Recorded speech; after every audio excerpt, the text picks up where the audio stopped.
Pessoas, então, uma ótima noite para vocês, tá? Bem-vindas, bem-vindos e bem-vindes todos à nossa edição número 75 do nosso Meetup de Data Science e Machine Learning, tá?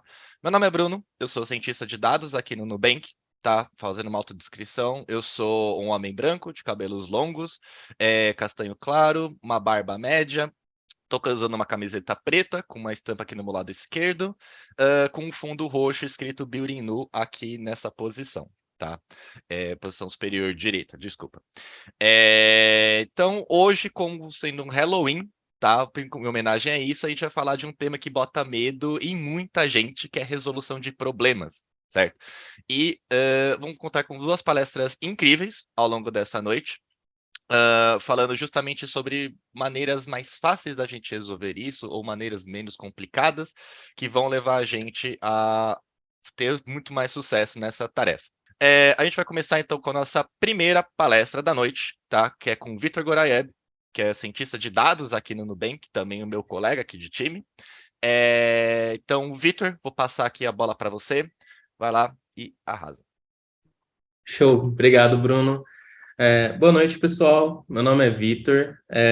Não sei se alguém já conhece, mas eu já participei aqui dos meetups como mediador, e para mim é um grande prazer estar aqui como palestrante dessa vez. Hoje eu trouxe um tema que eu gosto muito, que é problem solving, resolução de problemas. É um tema que, para mim, eu acho bem interessante ler sobre ele e tudo mais.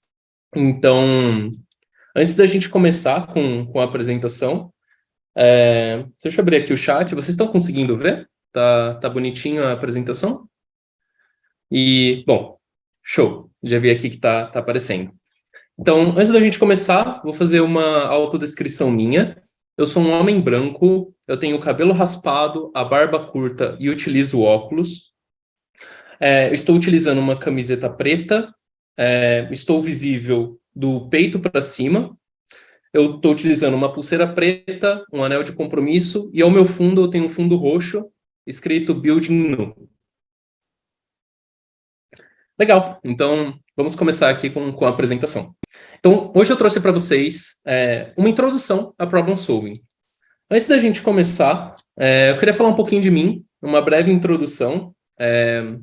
Então, meu nome é Vitor, eu sou formado em engenharia química, então eu não sou uma pessoa que fez estatística ou computação, fez uma área correlata com ciência de dados, eu sou aquela pessoa que fez a transição de carreira, e eu fiz várias transições de carreira, na verdade. Então, a minha primeira experiência foi com consultoria estratégica, e aí foi lá que eu aprendi muito do que eu vou mostrar aqui para vocês. E depois eu fui indo para um lado mais técnico, para a parte de planejamento, e aí depois eu me apaixonei pelo mundo de dados, e eu não me sentia tão preparado para ser uma pessoa cientista de dados, então o meu primeiro emprego em dados foi como analista, e depois, onde eu estou hoje, como cientista de dados aqui no Nubank. Estou no Nubank há praticamente um ano. Eu faço parte do time de Collections, que, para quem não sabe, é o time que cuida de cobrança, basicamente os clientes em atraso. Legal. Então, vamos lá, vamos começar. Queria começar com vocês com uma introdução. Então, basicamente, eu queria ver quem já não passou por algumas dessas situações. Então, às vezes, você faz um modelo, ele é priorizado, está lá no Gira para você fazer. Você gasta um super tempo, faz o melhor modelo do mundo, só que ele cai em desuso porque ele não traz valor ao negócio.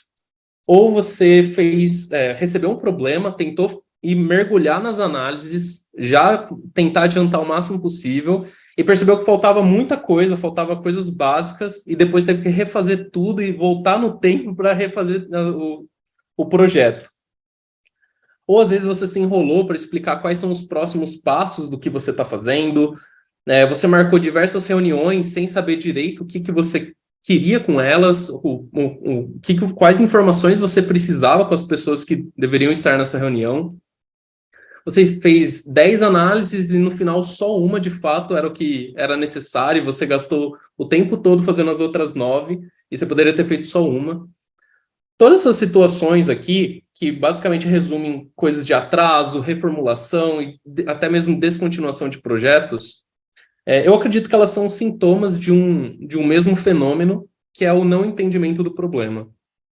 E quando eu digo não entendimento do problema, eu não estou falando só de você não endereçar o problema mais relevante ou não entender de fato o que tem que ser resolvido, mas também etapas como você definir quais análises você quer fazer ou como que você vai estruturar o seu problema para atacar cada parte dele e não tentar endereçar um problema complexo como um todo, saber os próximos passos. Então, tudo isso, todo esse universo está dentro de resolução de problemas. E da onde que vem esse costume nosso de às vezes empacar, por exemplo, quando a gente recebe um problema complexo? E eu acredito que isso vem da nossa maneira de estudar para a ciência de dados. Normalmente, quando a gente vai para um Kaggle ou para os livros de Data Science, e não me entendam mal, eles são uma excelente forma de se aprender a modelar como funcionam os algoritmos. Só que notem que, normalmente, quando a gente vai no Kaggle ou vai estudar mesmo Data Science, os problemas que a gente encontra lá, eles são bem empacotados, assim. Eles são probleminhas prontos. Então, por exemplo, se você for lá no Kaggle, vai ter o probleminha de crie um classificador para prever quem sobreviveu ao Titanic. Ou faça um regressor para as casas de Boston. Nesse caso, a gente não está se perguntando se de fato o classificador é o melhor problema, ou se será que a gente deveria fazer um regressor para as casas de Boston, ou a gente deveria fazer um classificador, ou se de fato as casas de Boston deveriam ser endereçadas. Então, todos esses pontos de definição do problema acabam chegando prontos para a gente. Olha, faça um modelo X com a métrica Y avaliado em Z. Então, nesse caso, quando a gente se acostuma com isso, a gente acaba ignorando algumas etapas do desenvolvimento de produtos de machine learning. Aqui eu destaquei a definição do problema, e eu já vou falar o porquê, mas algumas etapas que normalmente a gente acaba não passando por exemplo, a parte de engenharia de dados. Então, você criar os datasets que vão ter as features para o seu modelo, você validar o seu modelo e ver se tem que ser interpretável ou não, você produtizar, fazer o deploy desse modelo, apresentar os resultados para o time de negócio. E por que eu destaquei a definição de problema aqui? Porque se você faz do 2 ao 5 perfeitamente, mas você está resolvendo o problema errado, o seu modelo não traz valor ao negócio. Então, você pode fazer a melhor engenharia de dados do mundo, você pode produtizar o melhor modelo do mundo, mas se ele não está resolvendo um problema da onde você trabalha, ou um problema relevante do que você está fazendo, não vai adiantar nada. Às vezes, uma regressão linear, uma continha no Excel que traz valor, já vai valer muito mais do que um modelo hipercomplexo. E, justamente para evitar essas situações, para você conseguir se blindar contra essas situações que eu comentei, de atrasos, ter que reformular, não saber direito quais análises fazer, aí que entra o problem solving. O problem solving ele é uma forma de pensamento estruturado, não existe uma metodologia única de problem solving, mas é uma forma de pensamento estruturado para resolver problemas. E aqui eu trouxe uma definição que eu acho que ela é muito interessante, porque eu acho que ela resume bem o que é o problem solving. Ele é uma metodologia focada na tomada de decisão quando as respostas óbvias já foram descartadas. Não é uma metodologia de resolução de problemas, embora você possa usar, para problemas muito básicos ou muito simples. É justamente quando você tem um problema que é difícil, você tem várias opções e você não sabe qual seguir. E do mesmo lugar que eu tirei essa definição, que é um livro que, inclusive, eu vou recomendar no final dessa apresentação, que é o Bulletproof Problem Solving. É um livro escrito por 2 sócios da McKinsey, e eles definem esse passo a passo para você abordar um problema complexo, que é o que eles chamam de 7 passos da resolução de problemas. E é o que está aqui na parte direita aqui da apresentação. Então, o primeiro passo, quando você recebe um problema, é você definir bem ele. Você, de fato, entender o que você tem que resolver, por que ele é relevante, quais são os limites da sua solução. Depois, eles recomendam você estruturar o problema, então usar aquele princípio dividir para conquistar, priorizar quais análises você tem que fazer, porque, afinal, depois eu vou mostrar para vocês que a gente não precisa fazer tudo, todas as análises, planejar as ações, analisar, sintetizar e comunicar. Hoje, para vocês, eu vou mostrar os 3 primeiros itens que eu acredito são muito importantes para vocês começarem a praticar problem solving. E a Ayala e as recomendações que eu vou deixar, elas complementam muito bem o restante desses 7 passos. Então, se vocês tiverem mais interesse, vocês vão ter material para poder consultar. Legal. E para deixar toda essa metodologia, tudo que eu vou mostrar para vocês mais concreto, mais fácil de se absorver, eu trouxe um estudo de caso de algo que eu gosto muito. Eu gosto muito de tomar café. Então, eu pensei num estudo de caso relacionado a isso. Então, imaginem que vocês são analistas numa empresa que vende café. E chegam para você com o seguinte desafio, com o seguinte problema. Olha, o nosso lucro com a venda de café, ele está caindo. E a gente precisa de um plano de ação o quanto antes. É um problema mega genérico. Tipo, baseado nisso, você possivelmente não sabe nem por onde começar. Então, a gente pode pensar naquela metodologia. O primeiro passo que a gente tem é definir o problema. Antes de eu passar para vocês uma metodologia que ajuda a definir o problema, eu queria mostrar o porquê que isso é importante e algumas armadilhas que podem acontecer quando você recebe um problema. Tem uma frase do Charles Kettering que eu acho que é muito boa, que é: um problema bem definido é um problema parcialmente resolvido. Basicamente, ela simboliza que quanto mais você entende do seu problema, mais fácil vai ficar de você encontrar uma solução. E vocês vão perceber isso quando vocês estiverem resolvendo problemas, que quanto mais informações vocês vão colhendo, mais visível vai ficando, mais fácil vai ficando de estruturar, de priorizar e de fato fazer as análises. E aí, algumas armadilhas que eu trouxe aqui para vocês. A primeira é que nem todo problema ele é aparente. Vocês vão receber um problema e possivelmente o que vocês estão vendo não é a causa raiz. Às vezes é só um sintoma. Por exemplo, vamos supor que vocês trabalham num hospital e chega uma pessoa com tosse. Se você simplesmente recomendar um xarope para tosse, beleza, você sarou a tosse. Só que às vezes a pessoa não tinha de fato só a tosse, ela tinha uma pneumonia que estava gerando a tosse. E possivelmente o tratamento é diferente. Então nem tudo que chega para você é de fato o problema. Às vezes o problema é um passo anterior e o que você está olhando é só um sintoma dele. A segunda armadilha que eu trouxe aqui é algo conhecido como problema XY. Essa é uma situação extremamente comum, que vocês vão ver direto no dia a dia, que basicamente vocês vão observar que a gente, como ser humano, a gente tem a tendência de pedir ajuda com uma solução que a gente já tentou e deu errado. E às vezes essa solução não é o problema real. Parece meio confuso, mas eu vou dar um exemplo e vai ficar bem claro. Esses dias eu estava trabalhando aqui e meu pai chegou aqui no quarto e me pediu ajuda para como utilizar o fogão de casa. E aí, na pausa aqui entre reuniões, eu fui lá ajudar ele, fui ali na cozinha. Ele falou assim: Vitor, queria entender como que eu ligo a chama aqui do fogão. Aí eu mostrei para ele como ligar a chama, teoricamente problema resolvido.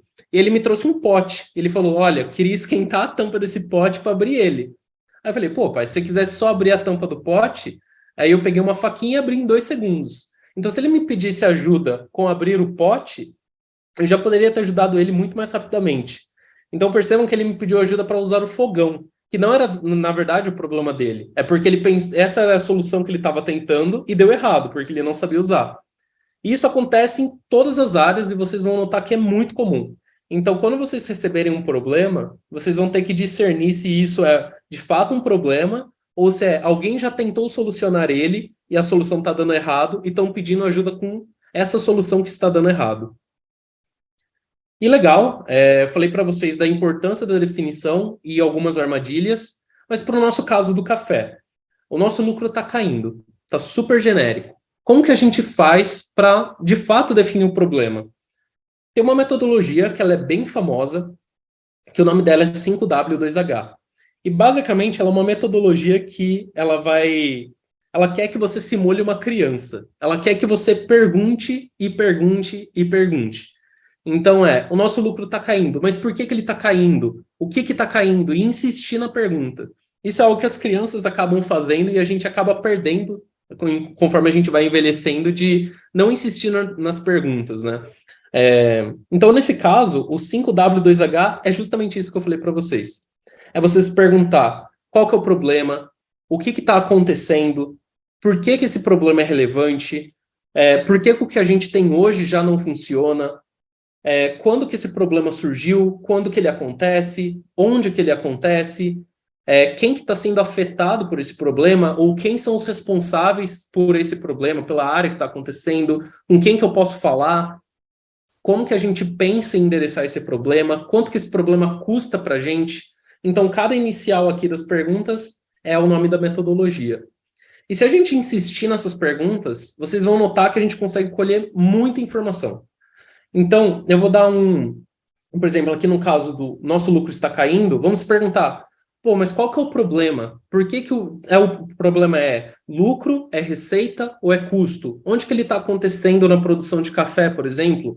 Quem que é o responsável que notou que o lucro está caindo? Então, vamos supor que vocês fizeram várias reuniões e conseguiram descobrir tudo aqui. E lembrando que nem todas essas perguntas vocês vão ter a resposta, tá? Possivelmente, as principais que vocês vão conseguir a pergunta do qual que é o problema e por que ele é relevante. As outras, conforme você vai avançando no projeto, você vai conseguindo mais informações e vai conseguir respondê-las. Mas vamos supor que você conduziu uma série de reuniões e conseguiu coletar várias das informações que estão aqui. Como que você sabe se a definição, todas as informações que você coletou, tão boas, já estão suficientes para você ir para uma próxima fase? Tem uma metodologia também, que nesse caso serve mais para você validar se o que você está definindo, se o seu problema, olha, o que eu conheço do problema tá bom.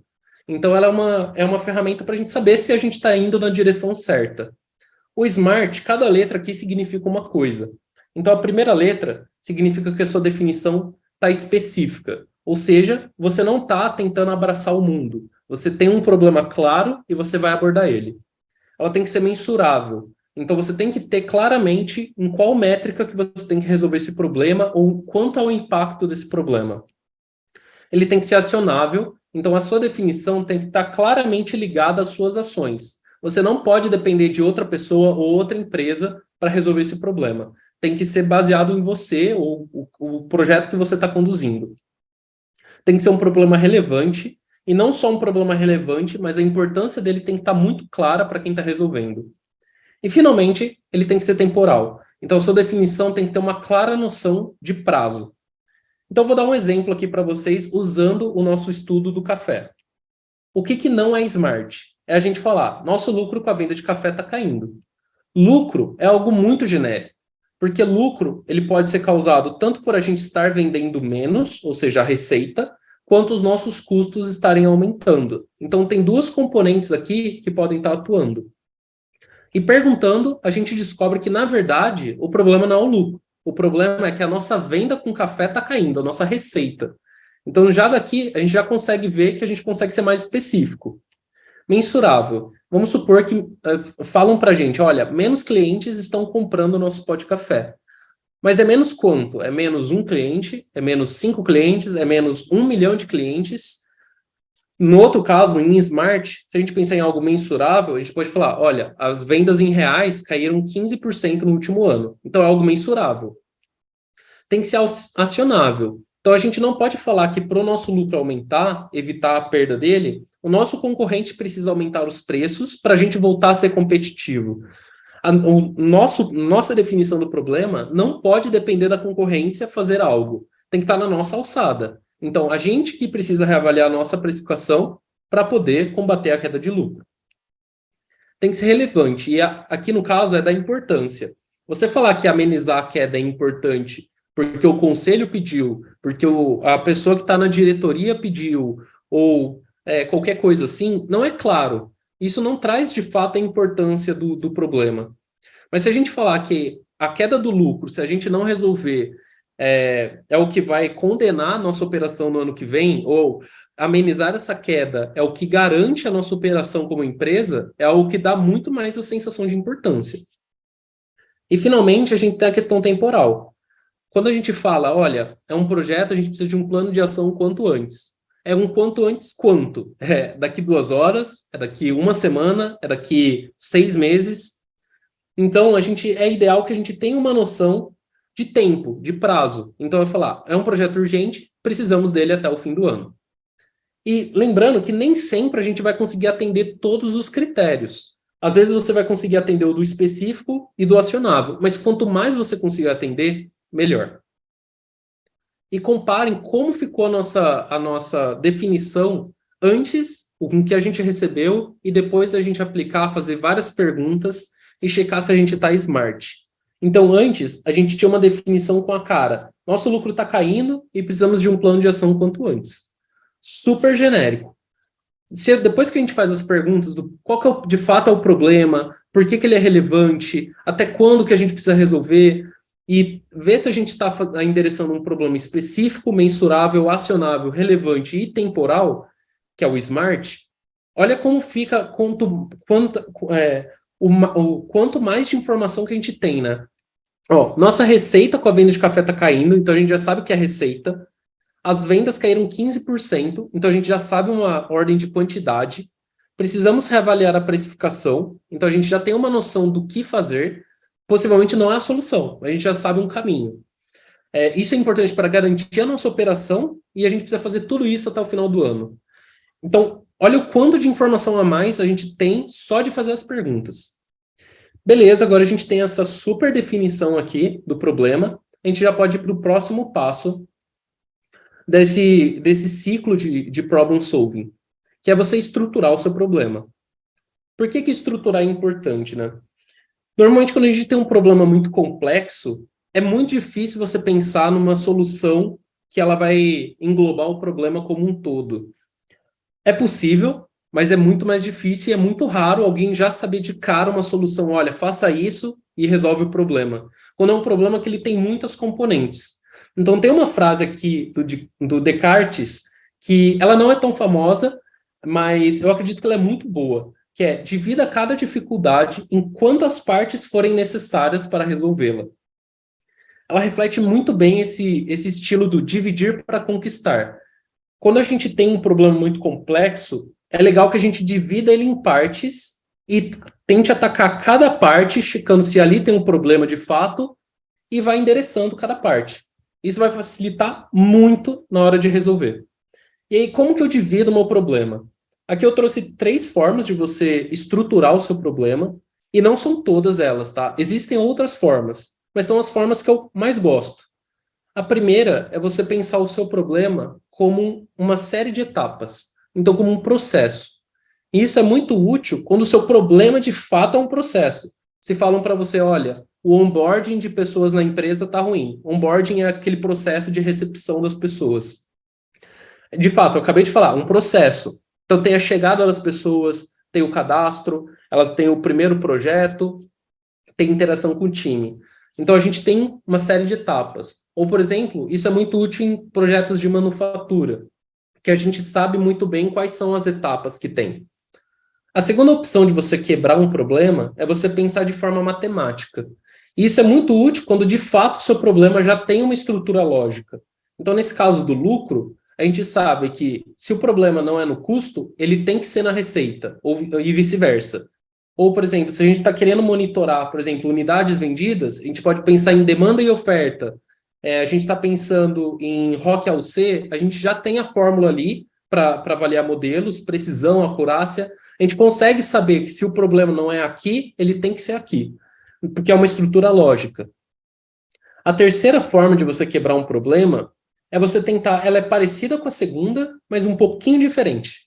A terceira é você pensar o seu problema com componentes que façam sentido e que normalmente já são conhecidas. Por exemplo, aqui entram muito aqueles frameworks, aqueles estilos de quebra mais conhecidos, principalmente do marketing. A gente pensar para definir um produto que tem o preço, praça, produto, promoção, por exemplo. Ou a gente tem o 3Cs, que é a concorrência, a empresa e os clientes. Então, a gente pode falar, olha, a minha receita, ou ela depende da minha empresa, ou ela depende dos clientes, ou ela depende da concorrência. Não é uma fórmula matemática, mas normalmente são componentes que te ajudam a resolver o problema. E aí, como que fica, né? Falando assim dessas estruturas, pode ficar meio vago. Então, vamos olhar para o nosso problema do café, como que ficaria cada uma dessas árvores. A primeira é pensar o nosso problema do café como se fosse um processo. Primeiro eu planto café, depois eu colho o café, eu vou processar ele, fazer toda a distribuição e eu tenho a venda. Então, é um processo em etapas. E como que eu endereço isso? Eu vou avaliar cada etapa e ver aonde que está meu problema. Às vezes, nem todas as etapas vão ter problemas. Às vezes sim, às vezes não. Às vezes, uma é a ofensora. Às vezes, o problema está na distribuição e o restante está tudo ok. Outra forma é a árvore dedutiva, é aquela da fórmula mesmo, de você pensar em termos de lógica. Se o problema é na receita, o que eu fiz? Vamos supor que a gente tem 3 tipos de café, A, B e C. Nesse caso, a receita ela vai ser a soma que eu tenho de cada café, e a soma, por exemplo, para um tipo de café é quantas unidades eu vendo dele, vezes o preço por unidade. Então, esse é o dinheiro que eu recebo. Quantas unidades eu estou vendendo, vezes o preço que eu estou cobrando. E aí eu posso quebrar o quanto eu quiser. Eu posso ir detalhando. Então, por exemplo, unidades, eu posso falar que as unidades vão depender de quantos clientes eu tenho, quantos clientes compram esse tipo de café e quanto cada cliente compra desse café. Às vezes, cada cliente compra 5 unidades ou compra 2 unidades, e isso vai importar. E a terceira forma, por exemplo, aplicando uma metodologia, um framework já conhecido de mercado. Por exemplo, e isso não é regra, tá? Se vocês acharem que tem um fator que vocês falam, olha, esse fator aqui tem que estar na minha árvore, que ele é muito importante. Às vezes, regulação, questões fiscais, coisas que tem que estar na árvore, não é regra. É o que faz sentido para o problema. Que nesse caso, eu estou assumindo que a minha receita com café ela vai depender da concorrência, ou seja, de como os meus concorrentes no mercado de café estão atuando, da nossa empresa como vendedora de café e dos nossos clientes.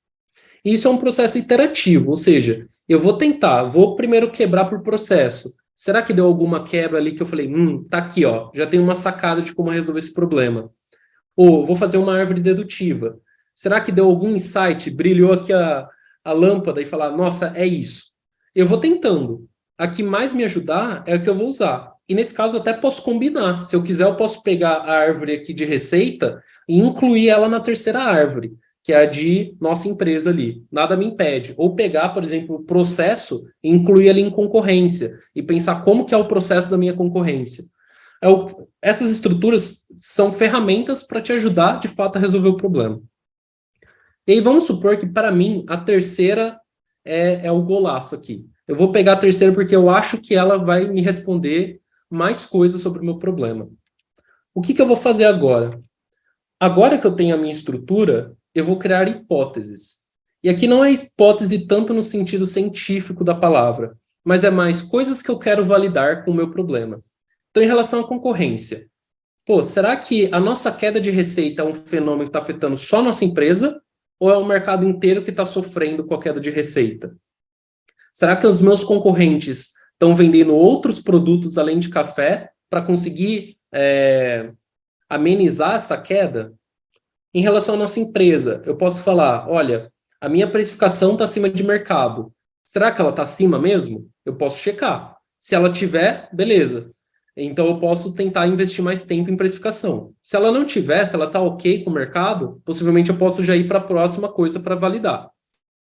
Então eu posso falar, será que a nossa variedade de produtos está boa? A nossa margem de lucro, então, o quanto a gente quer lucrar com cada venda de café, tá bom? Às vezes o café custa R$1 para ser produzido e eu estou querendo vender ele a R$50. Então eu estou tendo uma margem gigantesca de lucro. Às vezes está sendo muito ousado.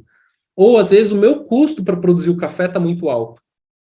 Também tem a questão de, às vezes os clientes estão comprando mais de um tipo de café do que outro. Imagina que a gente tem uma venda muito boa de café solúvel que tem um valor super alto. Se as pessoas passam a comprar café em grão, mesmo que a minha venda seja constante, às vezes elas só mudaram qual tipo de café que elas estão comprando. E se o café em grão é mais barato, o número de clientes é o mesmo, o número de vendas é o mesmo. A distribuição mudou. Então a minha receita pode mudar também. Uma outra hipótese é você falar, lembra que eu falei que uma pessoa pode comprar um saco de café ou 5, por exemplo? Então, às vezes, será que está caindo essa média? As pessoas estão comprando menos unidades de café quando vão ao supermercado? Então, essas são hipóteses. Algumas delas vão ser verdade, outras não. As que forem verdade podem me ajudar a encontrar o rumo da solução. E aí, da mesma forma que a gente tem o SMART para saber se a nossa definição do problema está boa, a gente tem algo parecido, um equivalente para saber se a nossa árvore está boa. Ele é bem famoso, essa sigla, o nome dela é MISSE. Basicamente, o MISSE, ele significa você ser mutuamente exclusivo e coletivamente exaustivo. O que é a primeira parte, o ME, mutuamente exclusivo?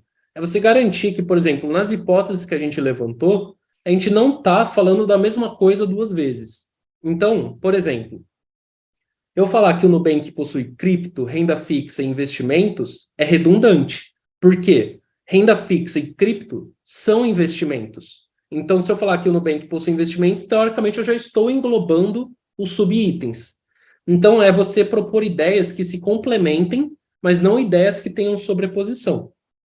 A segunda parte, que é o CE, que é o coletivamente exaustivo, é você dizer que a sua estrutura ela abrange todas as componentes do seu problema e não só uma parte. Como assim? É a mesma coisa que eu falar que o Nubank possui só cartão e conta, mas o Nubank não possui só esses dois produtos. Ele possui outros produtos além desses. Ele possui, por exemplo, a parte de investimentos, o ultravioleta, empréstimos e muitos outros. Então, eu não estou sendo exaustivo, eu não estou listando todas as opções.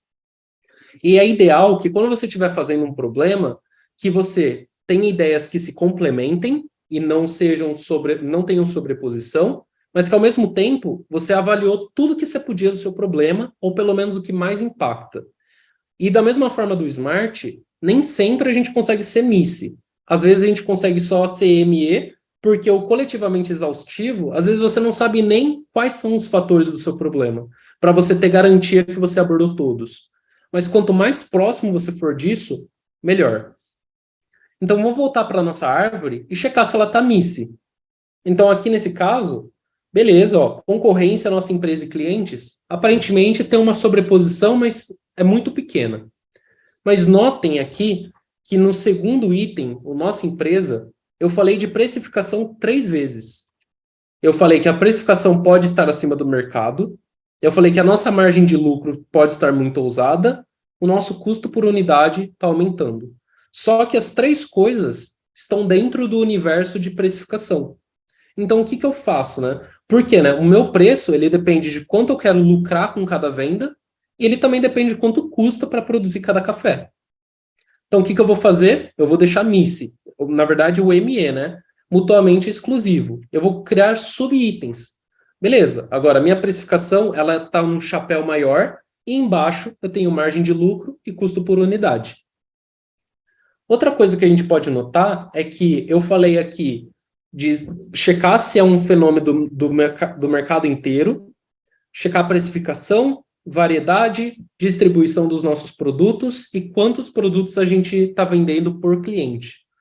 Só que notem que eu esqueci uma coisa de propósito aqui, que é número de clientes. Às vezes, tudo isso aqui está constante. A minha precificação está ok, eu tenho uma boa variedade, as pessoas estão comprando o mesmo tanto de cada produto, cada pessoa, quando vai ao supermercado, compra a mesma quantidade, só que eu estou tendo menos clientes. Às vezes, isso é o que está fazendo minha receita cair. Então, aqui eu não estava sendo coletivamente exaustivo. O que eu vou fazer? Vou incluir um item a mais para falar da quantidade de clientes. E aqui, notem que eu já criei uma subcategoria que poderia me impedir de ser MISSE no começo. Eu falar que, por exemplo, menos pessoas estão comprando café, teve mudança em quantos clientes a gente teve, e falar de presença de mercado, tudo isso eles estão relacionados. Por quê? A quantidade de clientes que a gente tem depende de quantas pessoas consomem café, ou seja, um mercado de clientes de café, e quanto que a gente tem do mercado. Às vezes a nossa presença está caindo, e por isso a gente está tendo menos clientes, ou menos pessoas de fato estão consumindo café e estão bebendo, por exemplo, Coca-Cola. Nesse caso, o problema não é na minha empresa, o problema é de fato o perfil dos meus clientes que tá caindo. Show, a gente já checou se a nossa árvore está miss, fez alguns ajustes e agora ela está miss. Então, a gente pode ir para o próximo passo, que é você priorizar quais análises você quer fazer, ou quais dessas hipóteses você vai fazer. Então, a gente tem aqui essa árvore maravilhosa e a gente vai pensar, então vamos analisar tudo, né? Vamos pegar vamos checar a queda de receita, vamos checar quantos clientes temos, precificação, tudo. E às vezes, aqui no caso, são poucas hipóteses. Às vezes você pode ter 20 hipóteses para validar. Como que você faz, né? Então, aqui, será que a gente vai validar tudo? Não, a gente não vai validar todas as hipóteses, não porque não é necessário, de verdade, tipo, não porque não é importante, mas de fato porque a gente não precisa. E a gente tentar estressar, resolver tudo do problema é algo tão comum que tem até um nome, que é uma expressão que se chama ferver o oceano. Ou, em inglês, boil the ocean. Boil the ocean é você pegar, por exemplo, um problema e tentar resolver tudo dele. Todas as possibilidades, todos os cenários, todas as variáveis. É aquele famoso, te pedem um notebook e você fala assim, não, vou fazer uma variável para pegar se a pessoa colocar isso, ele vai aceitar, se ela colocar isso, ele vai aceitar. É um dashboard que ele tem todos os fios, é tipo o over-engineering. É você tentar entregar muito mais do que é necessário, mas não no sentido positivo. Às vezes você não tinha nem tempo para fazer isso.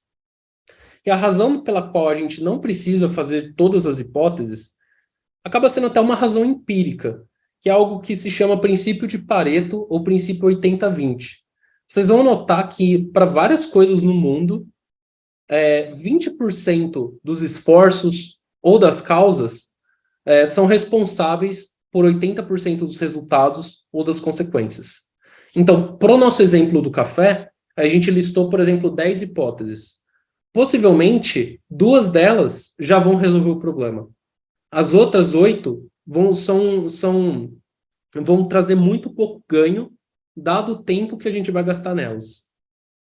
Então, como que eu faço para priorizar? Beleza, já entendi que eu não devo fazer todas as hipóteses. Mas quais que eu vou validar? Então, a primeira coisa que eu sugiro vocês fazerem é que, por exemplo, aqui, notem que a gente tem 2 subitens. A gente tem a questão de quantos clientes temos, que a gente tem 2 subhipóteses abaixo, e a gente tem a parte de precificação, que a gente também tem 2 subhipóteses abaixo. Se a gente checar que a precificação está ok, e não é um problema, eu nem preciso analisar a parte de baixo. A nossa margem de lucro e o custo por unidade. Poder eu posso, mas talvez não seja o ideal para ser priorizado. Às vezes é melhor eu pular para outro ramo, dado que aquele não era um problema a princípio.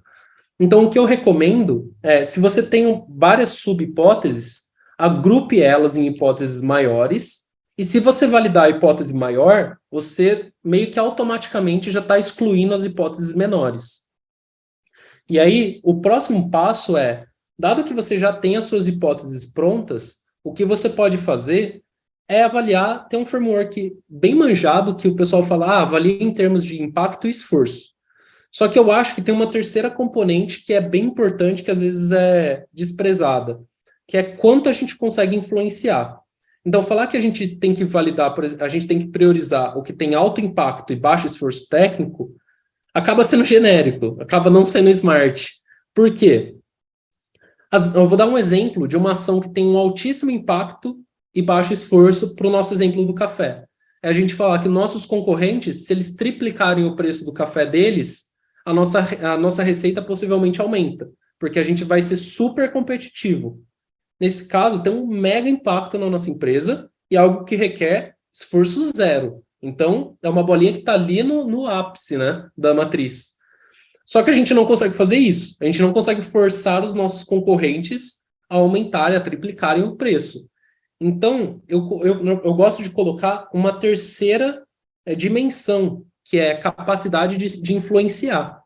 Então, nesse caso, seria altíssimo impacto, baixíssimo esforço, mas uma bolinha minúscula, porque eu não consigo influenciar esse resultado. É uma ação que não dá para fazer.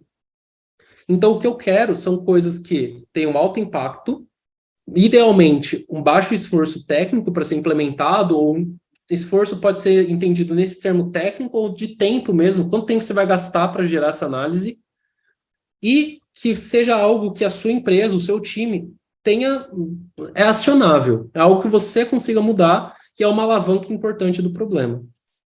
Então, o próximo passo dessa árvore que a gente tem aqui seria ponderar o que a gente vai priorizar em termos de esforço, impacto e quanto que isso muda no ponteiro. E também, não só isso, mas quanto que a gente consegue mudar como empresa. Então, esses foram os 3 primeiros passos de um ciclo de problem solving. Então, aqui eu tenho algumas notas finais. Eu falei bastante coisa para vocês.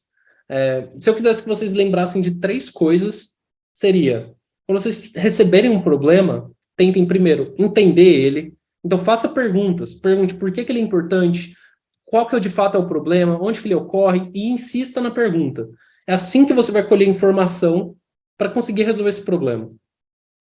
E isso, às vezes, gera muito arrependimento, de às vezes você está no meio do projeto e tem uma dúvida básica que você esqueceu de perguntar. E às vezes essa dúvida, se você soubesse dela, mudaria o projeto. Então, você insistir nas perguntas logo de cara é a melhor opção. A segunda coisa é você estruturar. Nem todo problema você consegue resolver numa tacada só. Você tem que dividir ele. Aí você pode dividir de várias formas e da que for melhor para te ajudar. E, finalmente, priorizar. A gente não precisa fazer tudo, não precisam ferver o oceano, fazer o over-engineering para tentar fazer todas as análises, fazer tudo possível. Então, é legal que a gente... E lembrando que do 80-20, né? Do nosso esforço, 20% dele vai trazer 80% do resultado. Então, vamos tentar priorizar, vamos tentar elencar o que de fato importa. E, bom, essas são as 3 etapas do ciclo do problem solving que eu mostrei para vocês. Tem outras, e eu gosto muito quando dão recomendação, eu não gosto quando falam algo e deixam no vazio, então eu trouxe várias recomendações para vocês. Um livro que apareceu muito é o Bulletproof Problem Solving. Vocês vão notar que ele está na fonte de vários dos slides, e é justamente ele é a fonte desse ciclo, dos 7 passos. Mas também tem outros livros e muito material de consultoria, que é um ramo que lida muito com problem solving. Então tem esse livro do Case Interview Secrets, tem o Storytelling com dados, que dispensa comentários, é um livro super famoso e um livro excelente. Se vocês quiserem entender um pouquinho mais de estratégia, do que eu falei, das 5 forças de Porter, dos 3 Cs, daqueles frameworks da árvore de componentes, esse livro explica muito de estratégia empresarial, como que funciona, quais fatores normalmente ditam como uma empresa vai atuar no mercado. Aqui tem alguns cursos também. O curso da Crafting Case é um curso gratuito, que ele estressa muito essa capacidade de você ser MICE. E também comunidades, principalmente comunidades de consultoria nas universidades. Normalmente elas têm um material muito bom sobre problem solving e muitas vezes gratuito. Essa é a apresentação. Muitíssimo obrigado.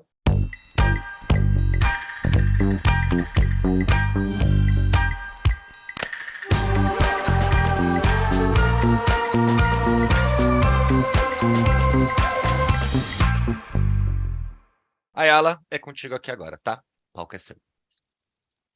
Beleza. Obrigada, Bruno. Boa noite, pessoal. Então, eu vou falar para vocês de 2 etapas que complementam, né, isso que o Vitor estava falando. E então vocês vão entendendo aí como essas coisas se complementam. Antes disso, vou fazer minha autodescrição, né? Eu sou uma mulher parda e estou usando óculos, cabelos ondulados e na altura da orelha, um vestido rosa e um colar, e o fundo aqui é branco, tá? Bom, começando a me apresentar também, um pouquinho do meu histórico e da minha experiência, eu me formei em 2012, entrei na graduação em Estatística em 2008, me formei em 2012, né, no início aí de 2012. Entre 2012 e 2013, eu atuei aí em 2 frentes, né, muito relacionada com pesquisa. Então, eu fiz mestrado, doutorado, mas sempre paralelamente trabalhando aí com consultoria estatística, muito para trabalhos acadêmicos e para pesquisas relacionadas principalmente à saúde. Então, fiz o mestrado e o doutorado na USP, em Estatística Aplicada à Saúde, e em 2021, né, depois de terminar o doutorado, eu fui trabalhar numa startup de tecnologia em saúde. Então, fiquei um ano nessa startup e hoje trabalho no Will Bank como cientista de dados também. E aí, começando o nosso tema, né, que é o que mais importa, vamos lá. Então, o que é... Vamos começar um pouco falando sobre análise exploratória. Vocês estão me ouvindo direitinho? Tá travando alguma coisa aí? Porque eu tô com minha câmera um pouco... Parece que ela tá travando um pouco. Vocês me avisam, tá? Se tiver com algum problema. Análise exploratória de dados é uma etapa que a gente, em geral, faz, e o Bussab e o Moretin, nesse livro aí que está na imagem para vocês, eles definem como a etapa que a gente faz quando a gente está interessado na redução, análise e interpretação dos dados. Então, eles dizem que o objetivo é entender, depois que a gente tem os dados ali, né, define quais dados serão analisados, a gente obtém a maior quantidade de informações que vão indicar métodos plausíveis a serem utilizados numa fase posterior, né? Então, a gente pode estar tanto na etapa ali de entender qual é a nossa hipótese, né, e como o Vitor falou, e começar já fazendo uma análise exploratória em paralelo com conversas com especialistas e etc., para entender qual é esse problema, né, e definir qual é o problema melhor, aí como ele bem disse, mas também pode ser numa etapa em que a gente já tem uma pergunta definida e a gente quer entender melhor essa pergunta. Então, a análise exploratória ela pode acontecer nesses dois momentos. E aí, passando aí pelo LinkedIn, rodando o feed do LinkedIn recentemente, eu vi um vídeo, depois fui procurar a fonte e achei no Instagram bem legal, que me fez muito lembrar desse processo da análise exploratória, né? Então, você tem um mundo de dados, por mais que você já tenha priorizado algumas coisas, né? Não posso analisar todas as tabelas que eu tenho aqui no Lake, que eu já priorizei algumas coisas, ainda assim a gente costuma ter muita coisa para analisar, né? Então, o que a gente faz? A gente pega esses dados, né? Então, aqui eu estou usando uma imagem, uma metáfora com os dados mesmo, né? O objeto dados que a gente joga aí. E aí você tem esse monte de dados e você começa a organizar eles, né? Então, a mexer ali de forma que eles se transformem em informação, né? Então, aqui essa metáfora que eu trouxe desse moço transformando os dados aí na imagem da Lady Gaga, né? Então, eu acho que é muito parecido com o que a gente faz, né? A gente tem aquela quantidade enorme de dados, prioriza, analisa e faz aquilo virar informação, faz aquilo ficar plausível para quem olha, né? Então, é isso que eu vejo como um exemplo muito claro do que é feito quando a gente está fazendo uma análise exploratória. E aí, quais são os objetivos da análise exploratória, né? Principalmente que eu vejo, assim, da minha experiência aí, com ciência de dados e estatística. A gente, em geral, consegue fazer algumas coisas com análise exploratória. Identificar e propor correção de inconsistências, né, nos dados. Então, com técnicas simples de análise de dados, a gente consegue identificar essas correções, começar a testar hipóteses, e daí obter alguns insights, né, que depois vão ser apresentados aí para o pessoal ou de negócio, ou para o pessoal mais técnico também. E também, em algumas situações, pode ser usado para verificar as posições de algum modelo ou algoritmo que a gente vai usar em sequência, né? Então, entender como os nossos dados se comportam, se existem muitas categorias numa variável categórica, se existem muita dispersão ou pouca dispersão numa variável numérica, muita concentração em um valor, baixa concentração em outro, vão ser informações importantes para a gente decidir que tipo de técnica a gente usa, caso seja necessário identificar essas técnicas, né? Utilizar essas técnicas em um segundo momento. Então, esses são os 3 pontos que eu vejo principalmente, né? Como os objetivos e o que a gente alcança com a análise exploratória de dados. E aí, como que a gente faz isso, né? Quais são as principais ferramentas que a gente pode utilizar para fazer isso? São ferramentas básicas de estatística, né? Então, A gente pode, para as variáveis quantitativas, observar média, mínimo, máximo, quartis. Então, por exemplo, se a gente uma das variáveis que a gente está utilizando, né, das features, é idade. E aí a gente percebe que nas tabelas que a gente está utilizando, deveriam ter só pessoas maiores de idade, e aí tem um mínimo lá, tem algumas pessoas com, sei lá, 15 anos. Será que isso é um erro? Será que isso é um problema no banco? Como é que a gente não utiliza um dado errôneo numa próxima etapa e para tirar um insight, né? Então, tanto a média quanto o mínimo e o máximo podem ser usados dessa forma. E os quartis também, né? Então, se a gente percebe que 75% dos nossos dados, das nossos clientes, são a que a gente está analisando numa situação, tem até 20 anos. Então, é uma informação importante a ser considerada, talvez, para tirar uma conclusão ao final, né? Então, por mais que não seja um erro, é uma informação importante da gente entender. Vale a pena considerar essa feature numa próxima etapa ou não, né? Então, isso já é a gente constrói, às vezes, uma tabelona, assim, com várias variáveis, todas essas informações, e vai passando o olho ali para entender cuidadosamente ali se tem algum problema, se tem alguma coisa que a gente tem que olhar com mais detalhe. A outra coisa que a gente pode fazer também são gráficos, né? Então, a gente pode gerar gráficos, por exemplo, para entender se algumas variáveis têm uma concentração muito grande de uma categoria, ou se são muitas categorias, e talvez a gente precise criar categorias maiores, e aí para conseguir depois interpretar melhor os nossos resultados, né? Então, os gráficos também podem ajudar bastante nessa etapa. E, em alguns momentos, dependendo de se a gente já tiver alguma pergunta ou algum caminho para uma pergunta, a gente pode utilizar também análise variada. Então, fazer um gráfico de dispersão, né, um scatterplot, calcular correlações. Se a gente tem dúvidas em relação a quais são as diferenças em grupos, começar a utilizar testes de hipótese simples para entender ali o que está acontecendo, tá? Então, é um momento que a gente tem... a gente talvez tenha pouco conhecimento em relação aos dados, e a gente está fazendo uma investigação mesmo e usando informações técnicas bastante simples para conseguir direcionar para qual caminho a gente vai, se precisa ter alguma correção nos dados, ou o que a gente vai apresentar, né?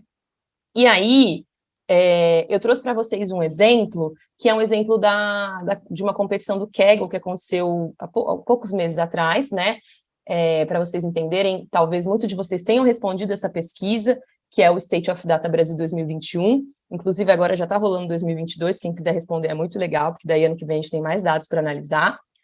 O State of Data Brasil é uma pesquisa que a comunidade Data Hackers faz, perguntando para qualquer pessoa que trabalhe com dados sobre as informações profissionais dela, né?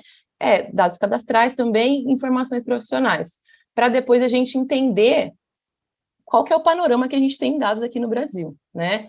E aí, eles fizeram essa versão 2021 ano passado e lançaram essa competição no final do semestre passado, por aí, alguns meses atrás, sem uma pergunta pré-definida. Então, aqui nesse caso, a gente podia usar a liberdade aí de definir uma pergunta e aí tentar respondê-la analisando os dados de uma forma que o público gostasse, conseguisse entender, e também que tivesse um bom storytelling, uma boa informação ali sobre o código, deixando o código disponível e bem documentado. E aí, quando saiu essa competição, e até quando saíram os dados, quando eles disponibilizaram os dados, a primeira coisa que eu pensei foi, nossa, vamos ver se tem diferença de gênero nesses dados, né? Então, a minha pergunta já estava pronta. Nesse caso aqui, que era, será que existe desigualdade de gênero em dados? E aí, eu tenho uma amiga que a gente conversa muito sobre isso, a Lívia Ciabatti, que também é cientista de dados, e aí a gente falou, não, beleza, vamos fazer essa análise e vamos apresentar esses resultados. E como é que a gente fez, nesse caso da competição, da nossa análise de gênero, essa etapa de análise exploratória, né? Então, a gente utilizou principalmente esses 3 blocos de ferramentas aqui, né? A gente utilizou tabelas de frequências, por quê? Porque as nossas variáveis, em grande maioria, para não dizer todas, eram categóricas, né? Então, a gente tinha as categorias, salário, a região que as pessoas moravam, e várias outras perguntas que tinham respostas qualitativas, categóricas. Então, a gente utilizou tabela de frequência para entender, assim, tem alguma variável que tem pouco respondente, ou que todos os respondentes responderam alguma coisa, e aí a gente não teria muita informação para cruzar com o gênero? Por exemplo, a gente viu que poucas pessoas, muito poucas pessoas, tinham respondido que tinham gênero fora do feminino ou masculino. Então, a gente optou por não analisar pessoas que não estavam nessa classificação feminino-masculino, até para conseguir, para manter uma não identificabilidade das pessoas, né? Porque quando a gente tem frequências muito pequenas, pode ser mais fácil identificar as pessoas. Então, a gente fez essa tabela de frequência. Além disso, a gente gerou uma lista de todas as variáveis do banco, e aí a gente foi olhando uma por uma para entender o que aqui seria interessante a gente cruzar, né? O que será que pode mostrar que existe ou que não existe diferença? Então, a gente tinha muitas variáveis no banco, a gente selecionou acho que em torno de 50, e fizemos um código lá, um looping, né? Para gerar tabelas cruzadas com esses dados, cruzando com gênero, né? Então, para cada informação que a gente tinha interesse, a gente tinha lá quantas mulheres, quantos homens, percentualmente e de valor absoluto. E aí, a gente já conseguia ter uma ideia de quais as informações a gente poderia utilizar depois. E também, com essas tabelas cruzadas, a gente fez teste de hipótese, mas para guiar quais eram as associações mais fortes e quais eram as associações menos fortes, né? Para a gente conseguir priorizar isso também que a gente ia utilizar. E aí, se vocês clicarem lá se vocês derem um Google no Kaggle e entrarem na nossa análise, no nosso notebook, vocês não vão encontrar todas essas análises que a gente fez, né? Aí vocês podem me perguntar, mas cadê, Ayala? Como assim vocês fazem e não mostram? Porque ficaria muito cansativo para o público ver tudo isso, né? Então, é nesse momento que a gente olha para tudo aquilo e vê quais são as informações importantes, o que vai ajudar a gente a contar a história, né? De tudo isso que a gente viu, o que a gente pode pensar para contar a nossa história. Então, claro, a gente poderia deixar num ambiente alternativo, compartilhar com as pessoas, com certeza. Mas para mostrar, né, para o público, a gente precisa entender o que o público vai querer ver também e não mostrar tudo aquilo que a gente fez antes, né? Para também não cansar as pessoas.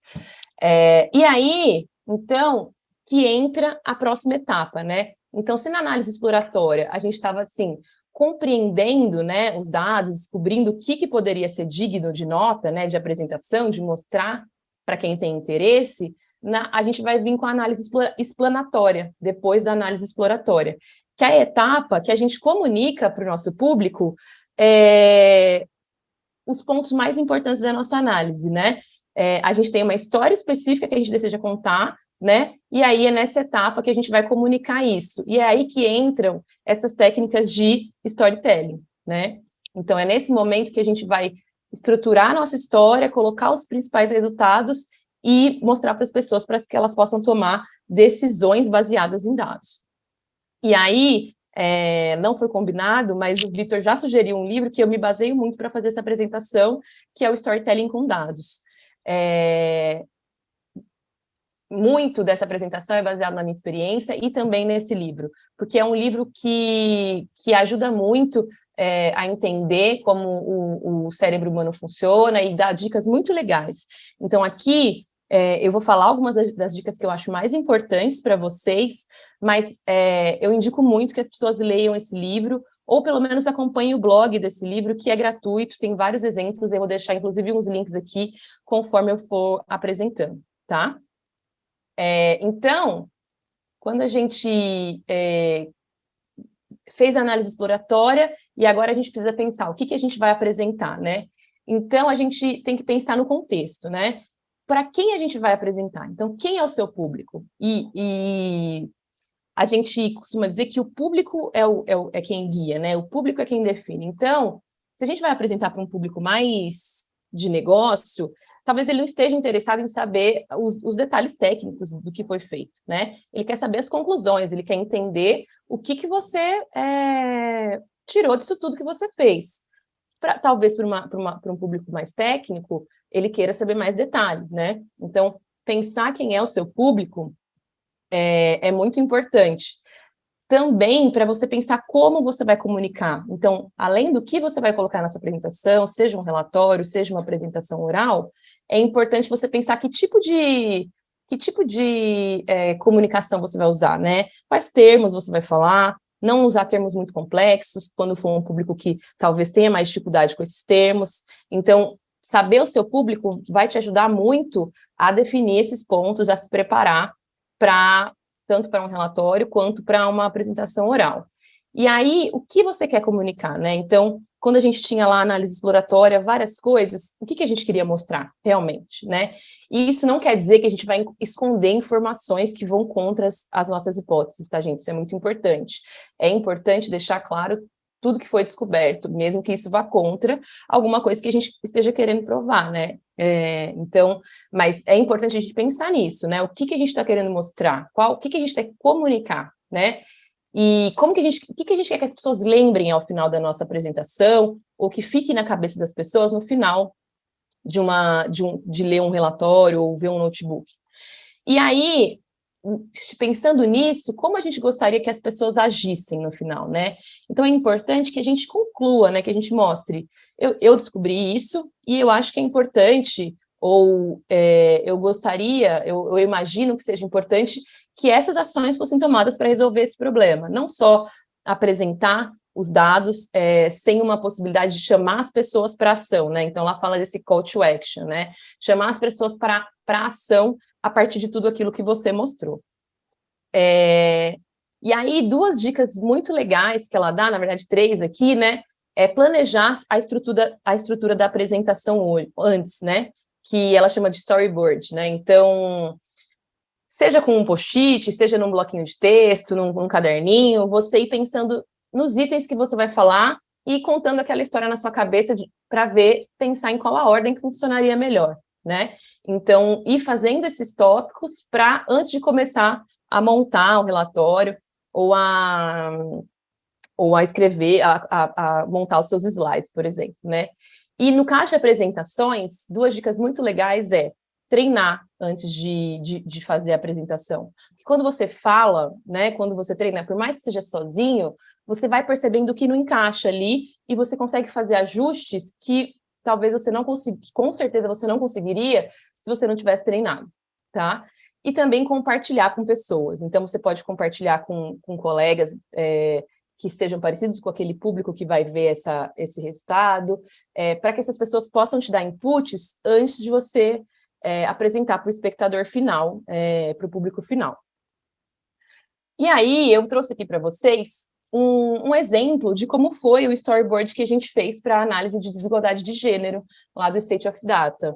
Então, qual que era o tema, né? A gente já tinha definido na nossa cabeça que o tema era desigualdade de gêneros. Era essa pergunta que a gente gostaria de responder, se ela existe ou não. E aí, a gente começou a pensar, tá, como que a gente imagina que a gente vai contar essa história? Bom, então a primeira coisa que a gente fez, né, que a gente pensou, foi em contextualizar o problema. Por que é importante estudar as diferenças de gênero, mostrar que essas diferenças existem? Então, é um problema social muito importante. A organização a ONU, a OMS, falam sobre esse problema como problemas que, se sanados, poderiam levar a uma melhoria tanto de qualidade de vida quanto da própria economia. Então, fizemos essa contextualização do problema. E aí, em seguida, a gente foi apresentando as principais comparações que a gente fez. Então, a gente percebeu que mulheres estão muito mais em cargos júniores e sêniores, em júniores e plenos, e homens muito mais proporcionalmente em cargos de maior senioridade, então sênior e gestor. Então, a gente foi mostrando essas pequenas comparações que a gente fez para ir construindo a nossa história. Tá vendo? Nesse ponto tem diferença, nesse ponto a diferença já não é tão grande. E aí o que eu acho que foi o principal para amarrar essa história foi a gente ir associando com metáforas. Então, a gente usou as metáforas da desigualdade para as pessoas entenderem mais rapidamente ali do que a gente estava falando. Então, por exemplo,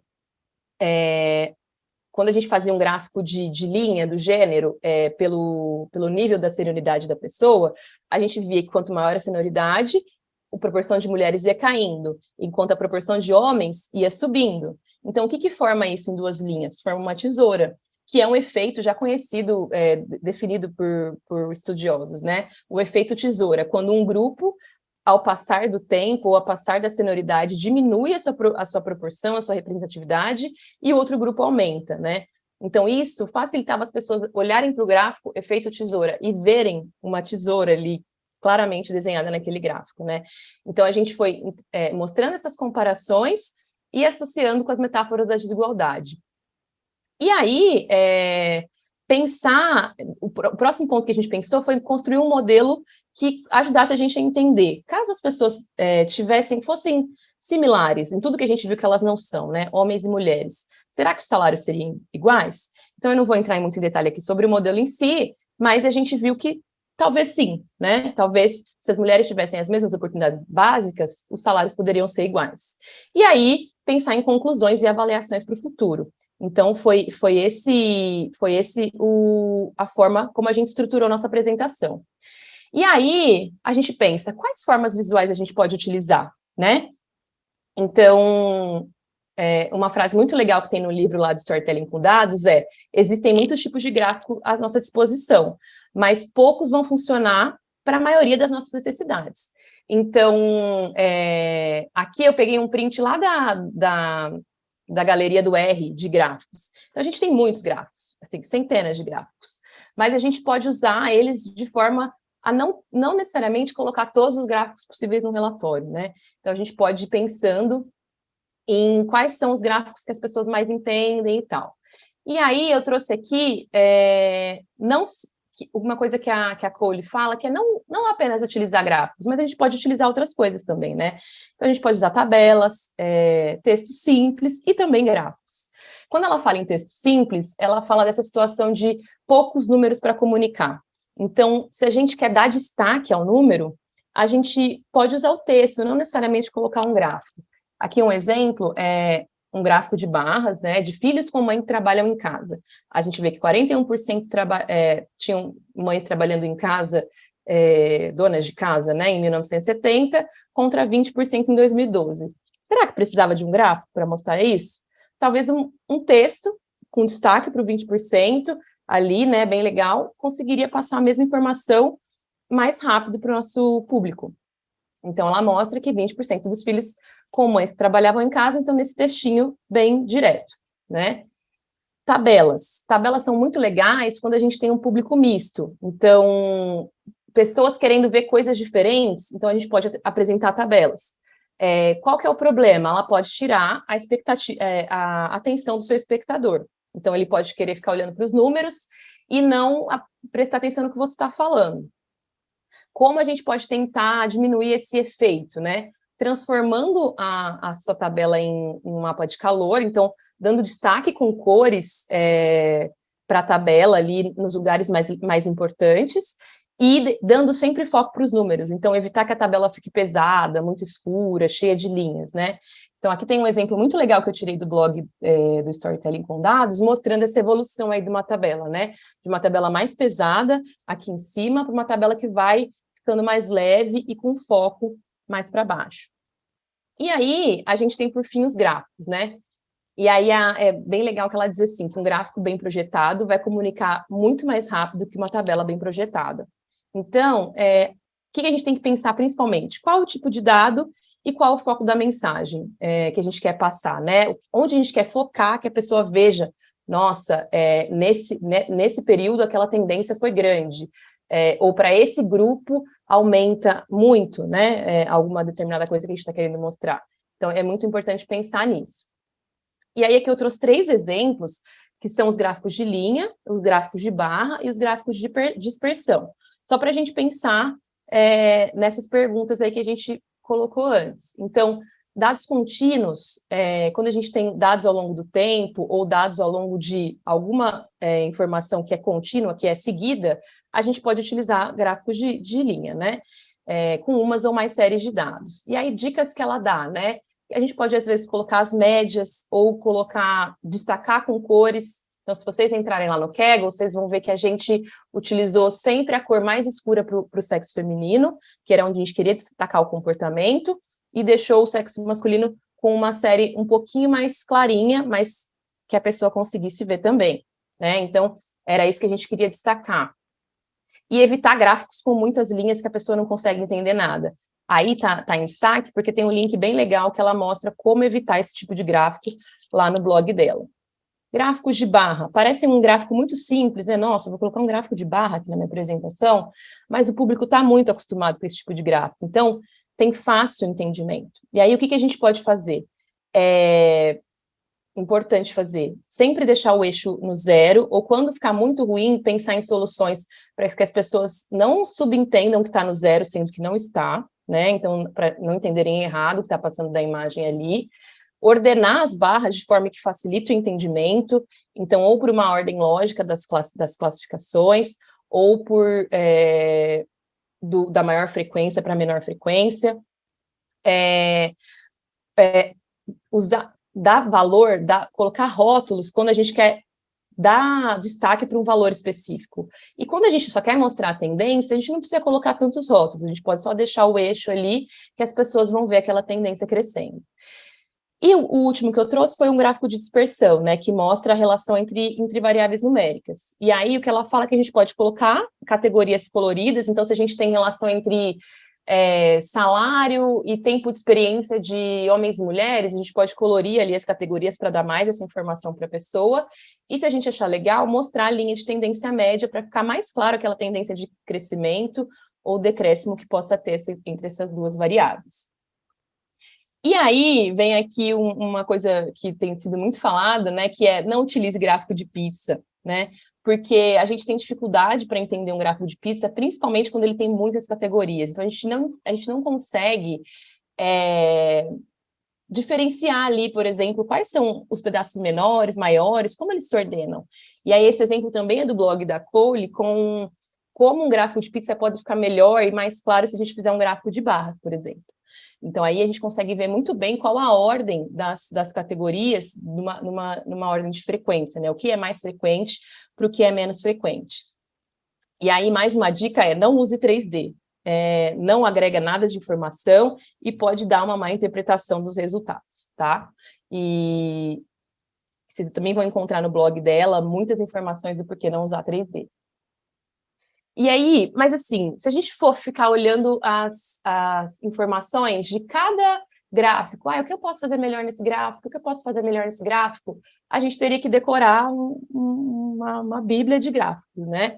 Então, a gente pode pensar em coisas que a gente pode aplicar em todos os nossos gráficos ou em todas as nossas apresentações, textos e tabelas, né? Que é pensar na carga cognitiva que o nosso público está gastando, né? Então, a gente quer que ele se esforce o menos possível para entender o que a gente está passando, né?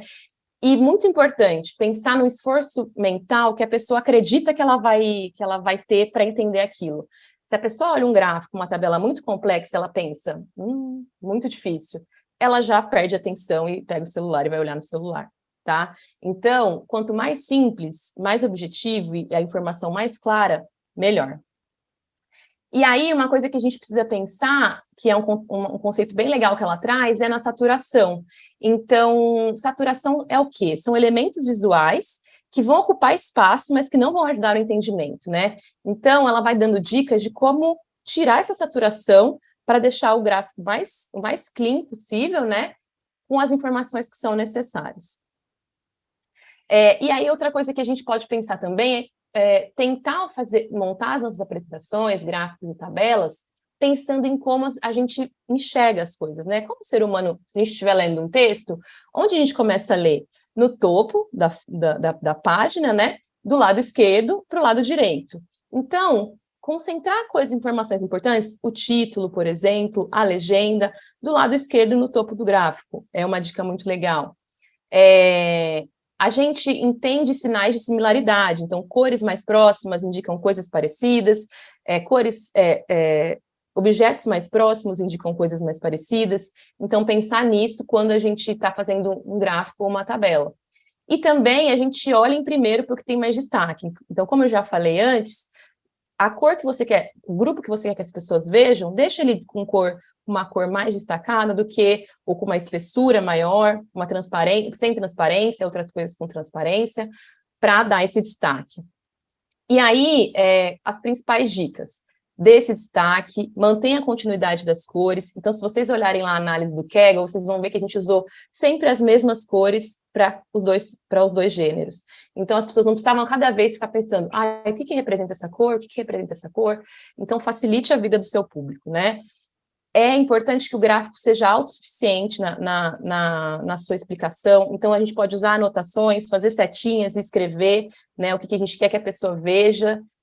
Não esquecer da acessibilidade, então usar cores que sejam acessíveis para pessoas que são daltônicas, e aproveitar o aprendizado do seu espectador. Então, se você fez um gráfico que a pessoa olhou, entendeu, se você pode usar ele de novo, use, não precisa trocar o tipo de gráfico por uma informação que pode ser usada pelo mesmo tipo de gráfico, porque aí a pessoa ela já entendeu um gráfico antes, ela vai olhar e vai pensar, não, agora eu já sei ler esse gráfico, ela não vai ter que esforçar mais um pouco de carga mental para entender um novo tipo de gráfico. E aí, por fim, eu trouxe aqui um exemplo também lá do blog, que ela começa com um gráfico aí do jeitinho que sai do Excel, né? Cheio de linhas de grades, o título, as legendas, o eixo embaixo todo confuso. E aí ela vai limpando esses gráficos, né? Então, esse gráfico. Então, a primeira coisa que ela faz, tira a linha de grade, resume esse eixo aqui, né? Então, você percebe que esse eixo que estava todo confuso aqui, o número da semana, fica mais resumido, mais clean. Ela traz o título para a esquerda e as legendas também, né? Então, você entende que 2020 é o laranjinha, 2021 é o vermelho e assim por diante. E aí, melhorando ainda mais, supondo que ela quer dar destaque para 2022, ela clareia os outros anos, né? Então, aqui vocês vão ver os outros anos bem clarinhos, só com destaque para o rótulo da mesma semana, provavelmente que eles estavam no dia da apresentação, e deixa o ano de 2022 mais destacado, né? Então, também tem o link do passo a passo dessa melhoria desse gráfico aí. E aí, né, o que a gente faz agora? Então, quais são as dicas que eu dou para quem está começando e quer melhorar as suas apresentações e tal? Treino, é um processo. Então, a gente vai treinando e cada vez melhorando, a cada apresentação a gente melhora mais. Para você que programa, vá fazendo seus códigos, deixando eles guardados, porque, em geral, a gente não vai ter códigos prontos nos pacotes que façam esses gráficos bonitinhos aí, que eu apresentei, né? Então, vá guardando, tenha uma biblioteca dos seus gráficos que já te permita não ter que sempre começar do zero um código. E acompanhe exemplos, né? Então, aqui eu trouxe alguns exemplos para vocês. O blog da comunidade do Storytelling com Dados, um outro blog que eu achei, até pesquisando aqui para apresentação, que eu achei muito legal. Trouxe o Kaggle, nosso notebook do Kaggle, mas se vocês olharem lá, essa apresentação ficou em segundo lugar na competição, tem várias apresentações muito legais, o primeiro lugar, o terceiro lugar, que você vai conseguindo até perceber as diferenças, olha o que esse aqui melhorou, o que esse aqui fez de pior, de melhor, e outros notebooks do Kaggle também, que podem ter esses gráficos e apresentações bem feitas aí. E uma última dica é esse site de gráficos feios, né? Então, quando a gente olha uma coisa que foi mal feita, assim, né? A gente consegue pensar pelo menos no que não fazer, né? Então, já saber o que não fazer já é um ótimo caminho, um ótimo começo. Tá bom? Então, é isso. Muito obrigada pelo convite e eu estou aberta aí a dúvidas, se a gente ainda tiver tempo. Boa, Ayala, ótima apresentação também, tá? Parabéns. Ficou realmente bem didático, gostei bastante. E só reforçando, coloquei no link, tá? Esse estudo que ela comentou sobre desigualdade de gênero, leiam, tá ótimo, tá? Com tudo que foi aplicado, tudo que ela falou aqui foi aplicado lá, tá? Gente, a gente tá com um tempo muito curto, tá? Então, infelizmente, nem todas as perguntas serão respondidas, mas vamos lá, tá? Por ordem de primeiro de votos. Então, primeira pergunta que a gente tem aqui é como saber se definimos corretamente o nosso problema? Tem alguma técnica para essa validação? Vitor, acho que acredito que seja mais direcionada para a sua. Uma técnica para você validar é mesmo o SMART. Mas o SMART que é aquilo, né? Você vê se você está sendo específico, você está mensurável, acionável, é um problema relevante e temporal. Mas também outro teste que você pode fazer é você tentar explicar o problema para outra pessoa. E você vai percebendo nos gaps, nas faltas de informação, onde que você precisa perguntar. Então, normalmente a gente tem... Eu gosto muito de tentar explicar o meu problema, e se você não tiver outra pessoa, tem os programadores, as pessoas gostam de ter um patinho de borracha ou qualquer coisa, e não precisa ser pode ser um ser inanimado, e tenta explicar o problema para esse ser ou essa pessoa, e você vai percebendo que conforme você vai falando, você vai pegando aonde que você precisa, onde que falta informação. Então, tecnicamente, o Smart teoricamente serviria, mas no dia a dia, se você quiser saber se está com um problema e quer saber o que falta, tenta explicar ele para alguém ou para alguma coisa. Boa. Outra pergunta bem interessante é onde encontrar problemas para praticar a resolução de problemas complexos reais? Então, sinto que existe uma desconexão entre a realidade da indústria e da academia. Tá, eu posso comentar, e depois aí ela pode comentar um pouco da experiência dela também. Mas especificamente para essa parte de problem solving, mais fazer a árvore e estruturar problemas, vocês vão encontrar muito material em um tipo de conteúdo que se chama casebook, livro de cases. E isso vocês podem encontrar variado de clubes de consultoria e também de empresas e de faculdades de negócio. Então, por exemplo, a Harvard Business School tem um casebook deles. A Fuqua tem o casebook deles. Então, essas faculdades de negócio, normalmente elas têm livros. E o que são esses casebooks? São situações de negócio das mais variadas, tipo... e são guias para entrevista. Porque... E você pode fazer sozinho, mas normalmente como que funciona, né? Você tem uma pessoa que é um entrevistador, que ela tem todas as informações do problema, como que ele tem que ser estruturado e tudo mais. E você tem a pessoa do outro lado que vai tentar meio que resolver esse problema. Então, o primeiro passo é a definição. Qual que é o problema? O que a gente está fazendo? A pessoa que está perguntando não sabe. E aí a outra pessoa vai dando as informações. Então, é uma dinâmica bem legal. Vocês podem procurar por case interview para ver como é esse esquema de um falar para o outro. Mas se vocês quiserem material especificamente, olha, problemas para serem feitos e soluções, vocês podem procurar por casebooks. E vocês vão encontrar isso em coisas de universidade de negócios, então parte de faculdades de negócio e também clubes de consultoria.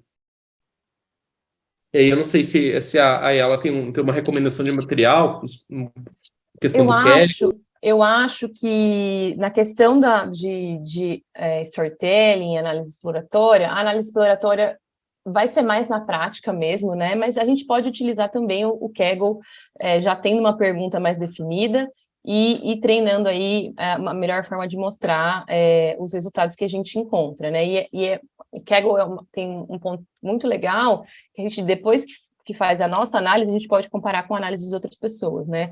E aí entender quais pontos positivos, quais melhorias a gente pode fazer na nossa análise, né? Então, acho que na questão de análise exploratória e storytelling, o Kaggle é um ambiente muito legal, tanto para testar, porque tem vários dados disponíveis, quanto para encontrar exemplos, assim. Boa. Ayala, sobre análise de desigualdade de gênero, qual técnica foi utilizada para determinar e ou mensurar se existe viés na amostra analisada? Olha, se existe viés, a gente não avaliou isso em relação à amostra que foi utilizada. Então, eu não consigo te garantir que essa amostra representa realmente o público, a galera que trabalha com dados no Brasil, né? Então, a gente não fez esse tipo de dado, se é isso que a pessoa que perguntou estava pensando quando fala em viés.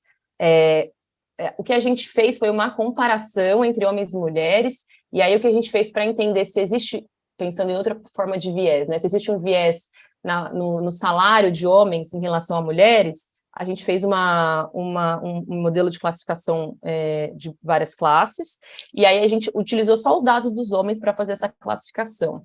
E aí pegamos as mulheres como se fosse uma amostra de teste, que não foi utilizada para o modelo, e aplicamos ali para ver se o modelo acertava com mulheres. Então, se o modelo acertasse com mulheres, a gente poderia ter uma ideia de que, ok, se as mulheres tiverem as mesmas capacidades, não capacidades, né, mas formação e tal, é possível, é provável que os salários sejam iguais, né?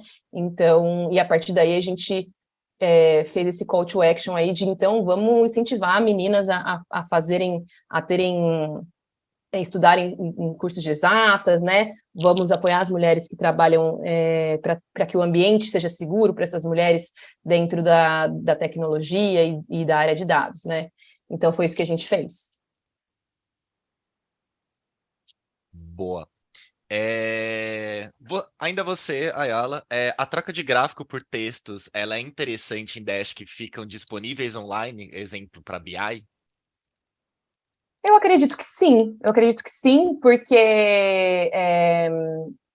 é uma forma muito rápida de ver informação, né? O que a gente tem que tomar muito cuidado é de não ser muito simplista no texto. Então, garantir que a gente não vai estar deixando de mostrar alguma informação naquele texto ali, né? Então, ou exagerando em alguma forma que a gente escreve o texto, né? Será que cresceu, aumentou em 2 vezes tal coisa? Mas isso 2 vezes é realmente impactante? É 2 vezes a partir de 1%? É 2 vezes a partir de 50%, né? Então, é só esse cuidado que a gente precisa pensar. Como que a gente não induz, né, a pessoa a tirar conclusões que não são reais, assim, né? E sempre deixar a informação clara ali naquele texto.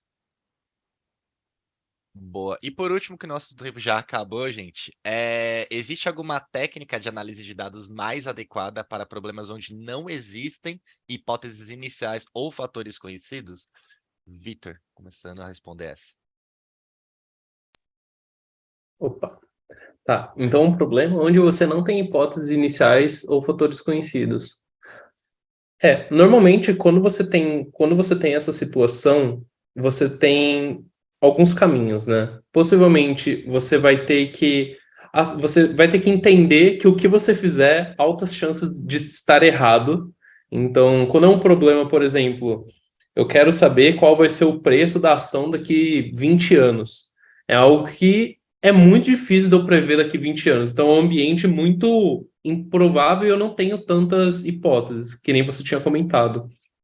Nesse caso, eu posso tentar fazer um modelo mais simples, tentar criar hipóteses mais simples, mas tem que gerenciar essa expectativa que a modelagem que você vai fazer, os cenários que você pode tentar criar, possivelmente eles vão estar errados. Então, eu acho que o que é recomendado aqui é você primeiro tentar ver o que é parecido. Então, se eu estou querendo prever o preço de uma ação, ver o que já foi usado, mesmo que não seja 1 para 1. Então, às vezes é um problema de saúde de uma doença que não existe. Por exemplo, Covid. A gente não tinha dado de Covid. Então, o que foi feito? Foi feito simulações e questão de, por exemplo, tentar emular o que poderia ser o Covid com base em outras crises sanitárias que já tiveram. Ou uma crise global. Como que é o impacto de uma crise? A gente não tem ideia, mas a gente pode estimar, ter uma noção mais ou menos do que foi no passado. Mas a gente tem que gerenciar a expectativa que, se eu não me engano, quase todas as previsões do Covid ali no começo são erradas se a gente olhar o que de fato aconteceu. Mas é o que a gente tem. Então, olhar para coisas similares e principalmente ter essa noção, às vezes fazer simulações, mas ter muito essa noção de que existe uma incerteza muito grande e é muito difícil você acertar na mosca o que vai acontecer em ambientes muito complexos ou num futuro muito distante. Boa. Gente, mais uma vez, ótimas apresentações. Então, muito obrigado, Vitor. Muito obrigado a você, ela, por ter aceitado o nosso convite, tá? De ter palestrado aqui no nosso Meetup. E, gente, então é isso por essa noite. Muito obrigado a todo mundo que acompanhou até então, que nos prestigiou hoje. Lembrando mais uma vez, esse vídeo vai ser disponibilizado no nosso canal no YouTube Building Nu, junto com todos os dois materiais, tá? Então é isso. Uma ótima noite para todo mundo e muito obrigado. Até a próxima. Obrigado, pessoal. Boa noite. Tchau, tchau.